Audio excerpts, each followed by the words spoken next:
when at 95, my mother went into a retirement home.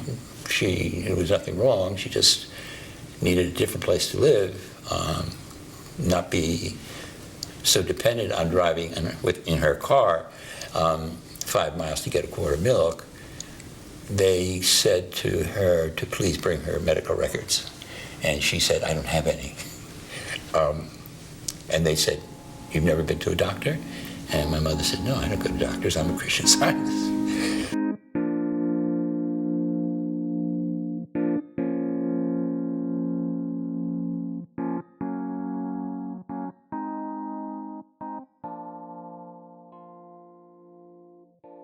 I'm thinking about my grandmother. I don't know why, but I'm gonna get mushy.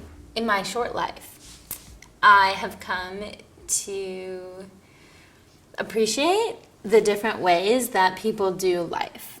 So when I moved back to Minnesota unexpectedly, I got really close with my grandmother, who is from South Dakota, Minnesota border, and very small town. And she actually lives 2 miles from where she was born. Just think about that. I try to go home once a year. Can't wait. I got to go back. Is it June 30th for my mother's 80th birthday? And now, first of all, we're having it at the church. And there's probably 200 people coming. The invitation, please don't bring any gifts. Just come with a funny story about Mariel, my mother. So, just totally going through my mind, trying to come up with something funny, something original, something that my brothers and sisters won't be saying. Lots of funny stuff. My mom was just hilarious. So. She raised all 8 of us by herself, and anyway, wow. Anyway, we were always running out of gas. I think about her because she's responsible for all of the wonderful things that I believe I possess. Things like culture and grace and table manners and how one holds themselves up and how one interacts in social environments and that old world gracefulness and femininity. My mom's a badass. Be the middle of the night or whatever, always on the back roads because we were trying to save gas or something. She would just hail down a semi truck or something like that. We'd all hop up in the semi and go down to a gas station, get a gallon of gas and stick it in whatever car I think back in those days we oftentimes pushing, like in 1974, Buick Electra. You know, I think a lot of times, like, the people that I idolize are people that, like, you know, work for the UN, or they've traveled a bunch, or they're authors, or, you know, all of these, like, things that gain, you know, recognition. And my grandmother probably isn't known outside of the, you know, 100-mile radius of where she lives. But in that space, she has made an incredible impact.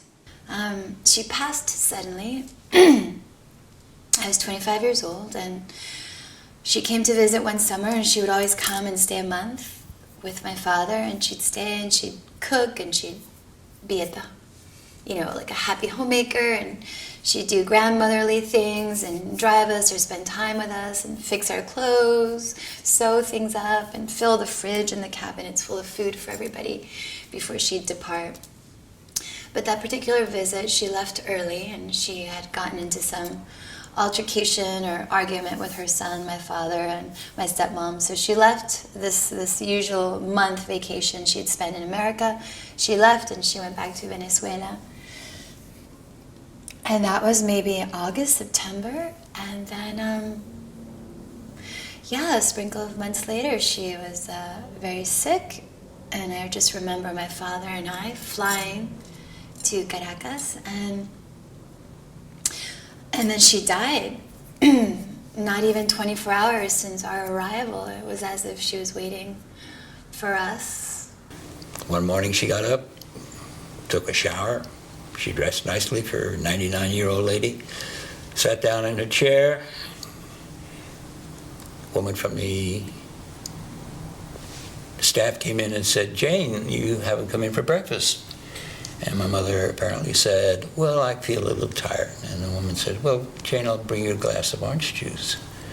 And well, back in about 5 minutes, my mother's in the chair, but she was gone. And it was just the perfect thing, perfect way. And I'm sure she planned it, because everything had to be done properly with my mom. And that was the way to go. Whether it's her wit and her way of seeing things, or her her care and her I can't even describe it. The thoughtfulness in which she engages with people, it's profound. And you know, she always says, I talk to her probably every week at this point.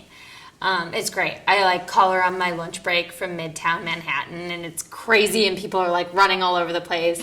And I like call my grandma, who's just like at home in like a town of like 30 people in the Midwest, and I'm like, "Grandma, I'm not doing great. You know, I'm tired or whatever." And I just check in with her, and she always says that she wouldn't change anything, because she feels like she's been very honest in her life, and very kind and good to people, and in turn the world has been good to her. And I think that's beautiful. She'll be 91 in February, and I really hope that when I'm 91 I'm able to look back and be like, I wouldn't change a damn thing. I feel good about it all.